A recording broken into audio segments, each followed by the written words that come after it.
Welcome aboard to MV Filipinas Butuan o Kukal yung shipping lines, no? As an OS, ikaw yung pinadala dito na regular kasi Tagalog ka, Bisaya? Bisaya. Ay, Bisaya, hindi ka di ay. So, mao ni siya ang Safety Management System Procedure Manual 1. 3-year course ka or Yung nabi ng OCIT ko nag-graduate. OCIT ka? So, stewarding yung ano mo? Of course. Okay. Pwede ba ka magpaila-ila sa ato ang mga followers? My name is Warren Obrado Lasso. Warren? Sir, tumusog po sa Leyte. Sa man na, OCIT? Ako. OCIT ang imong eskwelahan? Ang pag-familiarize, pag-saka ni mo barko, you must report to the master and chief officer para magpahibaw nga, sir, kapitan ko, dili na ingon nga diretso ra kang buson, ana, automatic kay what if nag-short ra ka diha, makitaan ka sa kilid, maaan ka truck driver sa mga karga, di ba? So para kuan ka, mahibawan ka nga crew ka, so you must report to the chief mate. So trabaho ni chief mate na pag-familiarize sa imo ha. Pero karon ako may nader eh. Yan nagkaistoryahan na po ng chief mate, ako ra may wala kay bawo nga naari ka diri sa barko, nagkausa ka buhi sa tahapit, no? So kanay akong ipahibaw sa imo nga mao ni imong duties, no? As an ordinary sailor, now you must report to the master and to the chief officer upon joining the vessel. Nakasuwat, di ba? Ako. Bisan asa, example, matransfer ka dito laing barko kay ibalhin ka gikan diri. Mo report gyapon ka sa kapitan nasa si chief mate para makaibaw sila nga nice OS. So ikaw must consult the outgoing ordinary sailor regarding the work and duties assigned to them and must familiarize themselves with the mooring equipments. So kung panitan, kung naapatay regular nga OS, mangutana gyud ta kaniya sa mga pagtrabaho diri, sa sistema ana. Pero sa pagkakaron, pwede ra ka kanang mga apprentice OS diya, so ito po na sila. Kay gitudloan pa na ni kuan. Pwede ra pud ka mangutana sa ilang ideas kay gikan man sad ka nag-apprentice OS pero laylahim na siya mga idea. Pero same ra na barko ra gyapon, no? Sa equipment, yung pag sa na-operate. Oh, pag-operate. Ikaw, taking job orders from boatswain. Sino may boatswain? Esto. Oh, si Maestro Amo Bistal, si Bistal. Perform the following duties unsa man in charge in throwing the heaving line to the pier. So, tiglabay mo, di ba? Either forward or sa aft. Labay mo. Pero akong ipaibaw nimo, bawal na ng putaw. Kaya makaigo ka, daghan na kay nga buak diya sa pier. Kung nakita nimo kung mudunggo ta diya sa pier uno na buak diya nga bildo, agi na sa apprentice o isa una. Okay? So magamping nga di ka makasaog tao o mga structures kay pabayron jud ka ana sa office. Nakaibaw ka na wala. Diba? Kaibaw. So karon napun-an gyud mo kaibaw ka mas kaibaw pa jud ka maayo. Nga maka-damage ka. So magpalupad ka ginatanaw nimong dili mo lapas-lapas, no? Yes, sir. Ayo pud permintiha nga nag-practice ka sige ra po naglangoy sa tubig nimo ha. Ha?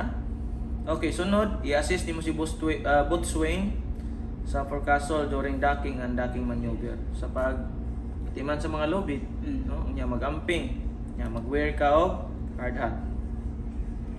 PPE muna siya. Ya.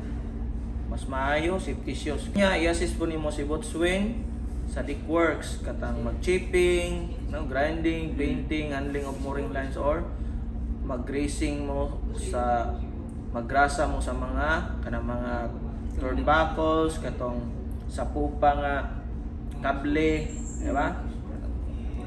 O niya o hinges, etc. Sa panadi ang itudlo ni maestro. Mao na to siya. No? So, napaidugang nimo diri kay under ka ni boatswain. Mo assist gyapon mo labi na mahuman yung pagkutay sa mga heaving lines diha. Tabang mo og check sa mga lashings for the safety of all of the crew and passengers, no? Sa budiga. Dili ingon nga hatsman mauray mo kuan dito. May mga panahon nga daghan kitag kargamento. Diri sa butuan teamwork na ako agad. Dili na nga OS ko.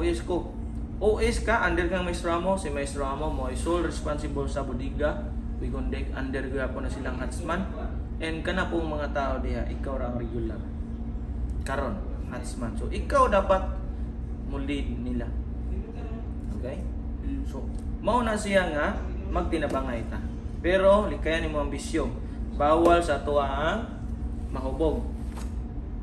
Kung mahitabo na siya, so tanan-tanan na sa imuhang record diha. Mabulyaso-bulyaso na kanit-kanit na na. Diba? Mas mayo kung gusto jud ka nga maghubog, mainom, mulib ka sa trabaho, no? Para walay mamo. Dili kay mo na gahi ko. Kaya ko na sa kapitan, no? Huwag mong subukan, no? Kasi masisira. Ingon na ba dahil mo sip-sip o maghimo tag report kay kamo may masunod, no? So, di man ka kamo soyop, ayaw sudli kung gusto kang nindot ang future. Nada ba kay pamilya? Wala pa.